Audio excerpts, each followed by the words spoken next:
नमस्कार, आपण पाहत आहात महाराष्ट्र नंदन न्यूज 24। बातमी आशीची बदल घडवेल। चांदवड कृषी उत्पन्न बाजार प्रवेशद्वारासमोरील जनरल स्टोअर्स टपरीत ट्रॅक्टर घुसल्याने लाखोचे नुकसान।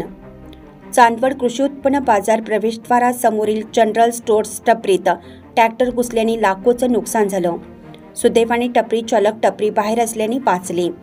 बुधवारी दिनांक 9 एप्रिल रोजी सायंकाळी 6:45 वाजता मनमाड चांदवड रस्त्याने स्वराज्य ट्रॅक्टर क्रमांक MH02CR 4370 हा मक्याची कुट्टी भरून जात असताना चांदवड कृषी उत्पन्न बाजार समितीच्या आवारातून एक स्विफ्ट कार रोडवर युटर्न मारत असताना समोरून येत असलेल्या ट्रॅक्टर याचे व स्विफ्ट कारचा टक्कर लागल्याने मक्याच्या कुट्टीने भरलेला ट्रॅक्टर गेटवर असलेल्या या टपरीत सरळ शिरल्याने मातोश्री जनरल स्टोअर्सचे मालक मनोज जाधव यांचे मोठ्या प्रमाणात नुकसान झाले।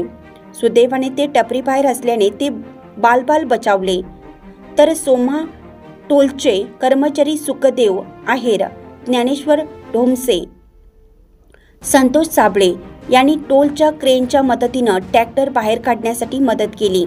या घटनेचा चांदवड पोलीस स्टेशनचे सहाय्यक पोलीस निरीक्षक सिद्धेश्वर आखेगावकर, पोलीस उपनिरीक्षक BV नरहे, पोलीस कर्मचारी बस्ते, शेवाळे, सुनील जाधव व आदी कर्मचारी घटनास्थळी गेले व मदतकार्य केलं।